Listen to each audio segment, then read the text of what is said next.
Corria o ano de 1995 e Vital tinha de tomar a decisão provavelmente mais importante da sua carreira profissional.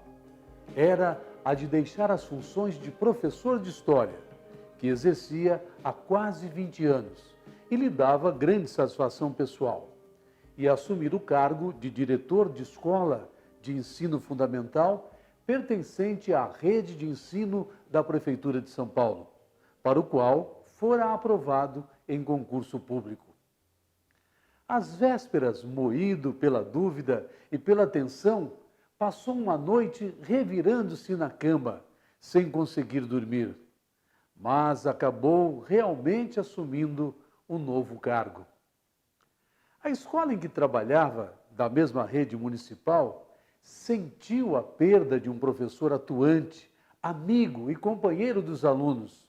O professor, enfim, que costumava promover encontros nos finais de semana para debater assuntos de interesse da juventude, conseguindo juntar, às vezes, entre 500 e 600 alunos nessas ocasiões.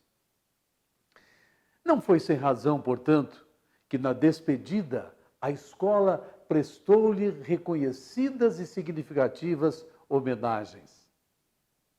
Havia, porém, um detalhe na escolha de Vital, que não deixou de intrigar seus colegas. Por que será que, estando bem classificado no concurso e dispondo de uma lista de 14 unidades escolares, Vital foi optar justamente por uma situada na favela do Heliópolis? Por que ir parar em um meio com o tipo de população, de alunado e de problemas que iria enfrentar? Fatores que levaram muitos professores e diretores a evitá-lo de plano. Qual a razão que, na precisa hora da escolha, levou-o a fazer ouvidos moncos a recomendações de uma supervisora de ensino? Ô Vital, essa escola, você não escolha, só se não tiver jeito mesmo você vai escolher, mas em último lugar, porque os alunos são da favela, é uma escola complicada. Vital, no entanto, estava bastante cônscio do tipo de escola em que desejava trabalhar, e a escolha que fizera foi consciente e determinada. Havia ideais, convicções e visão social por detrás da escolha. É que ele já havia lecionado tanto em escolas públicas como em particulares, tanto nas que atendiam alunos da classe média como nas de classes populares. E estava certo de que conseguia se identificar e interagir mais e melhor com os alunos pertencentes a essas últimas. Eu tinha bem claro que eu queria trabalhar com alunos de comunidade que era a minha origem, diz ele, justificando sua opção pela escola M1 de Heliópolis. Aliás, esse é o nome com que a designamos. Veja-se bem, ele está falando de uma escola situada nos arredores de uma favela, composta por uma população quase só de imigrantes, majoritariamente de nordestinos e seus descendentes, e com todas as problemáticas que tornam esse tipo de coletividade feia aos olhos de muitos. Foi para esse lugar que ele veio dizendo que, sabendo garimpar, podemos encontrar na vida dessa população muitas preciosidades que propulsionarão o movimento de inclusão social. 4 meses antes de assumir o cargo, ele começou a frequentar anonimamente a escola e nos fins de semana costumava pular os muros em companhia de outras pessoas do lugar, para jogar bola na quadra da escola e, principalmente, para travar conhecimento com a comunidade. Por meio desse tipo de aproximação, pôde observar muita coisa. Ratificou uma série de hipóteses, assegurou-se de pontos fortes e fracos, que dentro e fora da escola encontraria, o que foi muito valioso para as definições de prioridades em sua gestão. Quando tomou posse no cargo, a 21 de novembro de 1995, já conhecia razoavelmente bem a escola e a comunidade devido a esse tipo de aproximação. O que ninguém pode negar é que Vital chegou à M1 demonstrando grande disposição para trabalhar. Seu envolvimento realmente era de corpo e alma na M1, lá estando sempre presente e sempre disponível, quer fisicamente, quer com a atenção, com a influência da liderança e com as ideias. A M1 vinha funcionando no bairro há mais de 40 anos, tempo suficiente para produzir uma história e uma imagem de si. E a história e a imagem de uma escola são elementos que tendem a transbordar os seus espaços internos e se firmarem na mente e imaginário das pessoas que vivem no entorno. Tendo isso em consideração, é possível afirmar que a M1 atravessou seus 40 anos de existência cumprindo a contento as suas atribuições. E isso não é pouco, convenhamos. Todavia, cabe dizer que não há efetivamente muita coisa em sua história que chama a atenção de modo especial. Nem para o melhor, nem para o pior. Foi sempre uma escola semelhante às congêneres, nem mais, nem menos ao que apuramos. Ocorre, porém, que a sua história compreende dois períodos ou duas fases distintas. A primeira, que corresponde à primeira metade de sua existência, data de uma época em que não existia ainda a favela de Heliópolis, circundando-a. Por essa razão, atendia a um outro tipo de alunado, majoritariamente procedente de bairros e de famílias portadoras de características mais compatíveis com o modo pelo qual, de uma maneira geral, ela e as demais escolas funcionam.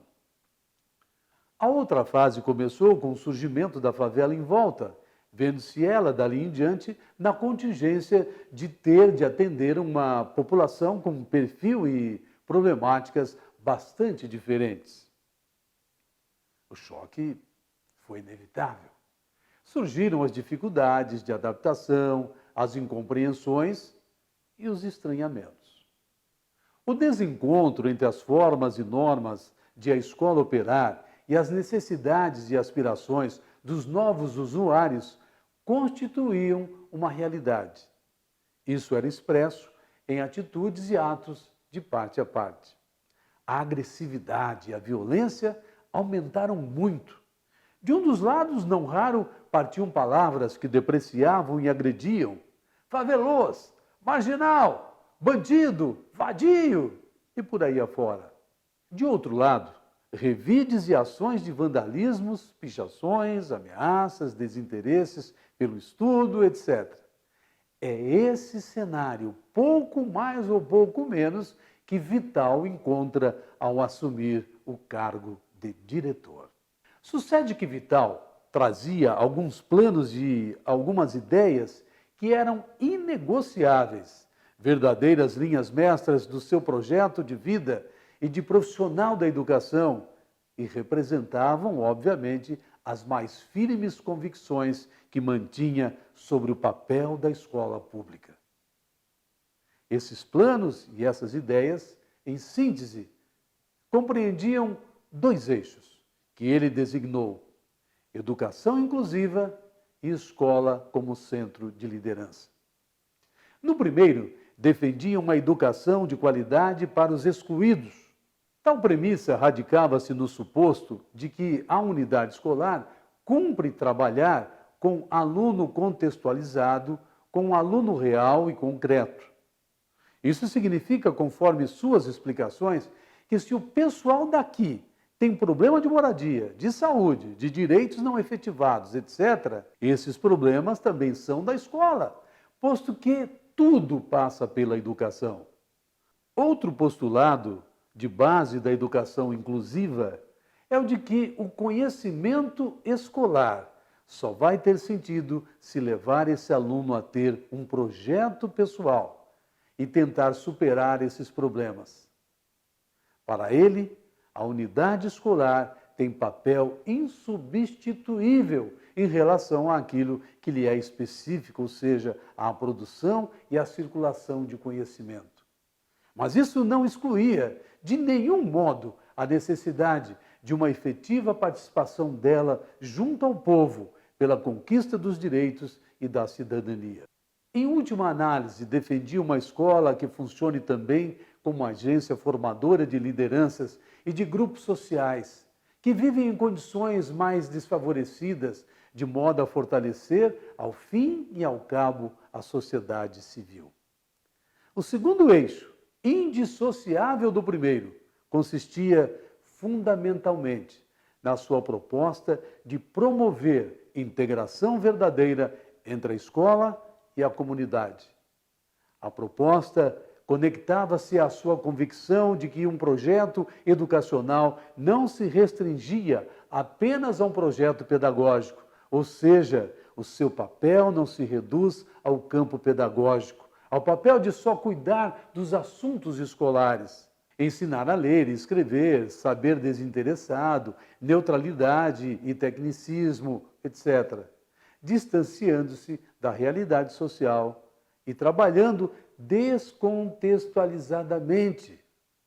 Ele dizia: a gente entende que o conhecimento só tem um sentido se beneficia a vida.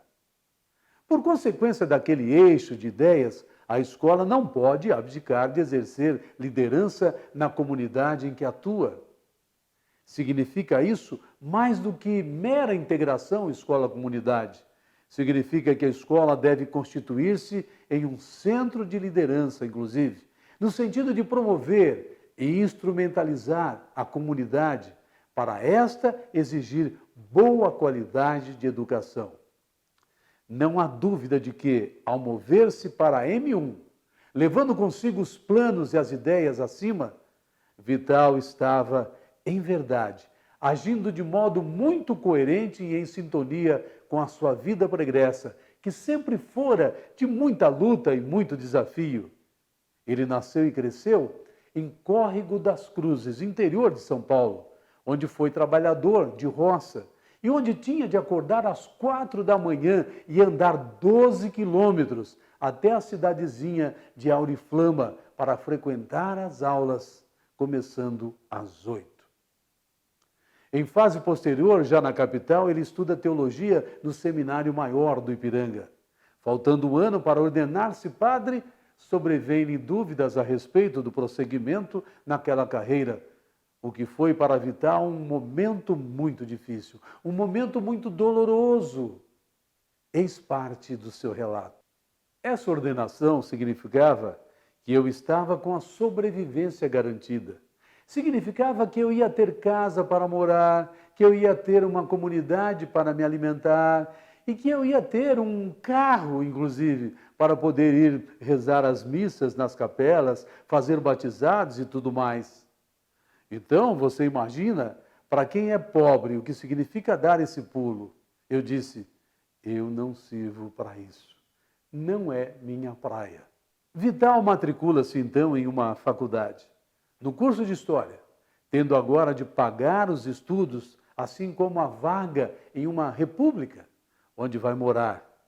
Tudo com o parco salário de 12 aulas de ensino religioso e 12 de estudos sociais que ministra em uma escola pública. Comumente, só tinha por jantar um saco de pipoca. Depois de um longo dia de trabalho e estudos, às vezes, a gente chegava na faculdade morrendo de fome e o jantar era um saco de pipoca. E era a melhor comida, hein? Eu me lembro que eu chegava em frente da faculdade, tinha todo um ritual. Comprava o saco de pipoca, sentava na sala de aula e aquela pipoca era um banquete mesmo. O seu plano de ação para a M1, creio eu, harmoniza-se com o plano de vida e de ação de um homem que conheceu de perto as agruras dos que lutam pela sobrevivência e vivenciou o jugo da exploração do trabalho. O seu meio foi esse. Esse é o mundo que lhe ensinou a abrir-se à compreensão das pessoas que estão despossuídas dos recursos e dos saberes, portanto, que estão impedidas de emergirem como pessoas. Isso ele viu, isso ele viveu lá em sua terra natal, em um sítio em que seu pai, assim como outros sitiantes vizinhos e pais de família, morejando diuturnamente como meeiro, tinha de dividir a colheita e ficar com o insuficiente para o sustento da família. Foi lá também que ele se viu como uma espécie de privilegiado, por incrível que pareça, por ser o único que frequentava a escola e o único que sabia escrever nas redondezas. Mas ao aprender a ler e a escrever, aprendeu também a olhar para o outro que não sabia. E olhar aqui significa entender, socializar-se, conviver e ajudar. Por isso, passou a ser procurado todo sábado à noite pelo pessoal que morava nas roças, pedindo-lhe para escrever as cartas destinadas aos parentes. Vital conta que sentia um prazer imenso em poder ajudar as pessoas daquela forma. Ele diz: eu acho que uma das coisas que mais me incentivaram a querer estudar, a valorizar o conhecimento, foi que, como ninguém estudava, quando eu entrei no ginásio, o pessoal da região precisava escrever cartas para parentes. E eu chegava no sábado à tardezinha e vinha um monte de gente em casa e eu tinha de escrever as cartas para os parentes deles. Com o tempo, a solidariedade do ginasiano ampliou-se e a consciência do menino se expandiu, seguindo-se a fase da maturidade e da capacidade de reflexão. Mas, inequivocamente, é perceptível uma linha de continuidade entre a atitude do menino que ajudava as pessoas com os conhecimentos de escrita e a do diretor, que veio com seus planos e os seus projetos para a favela do Heliópolis.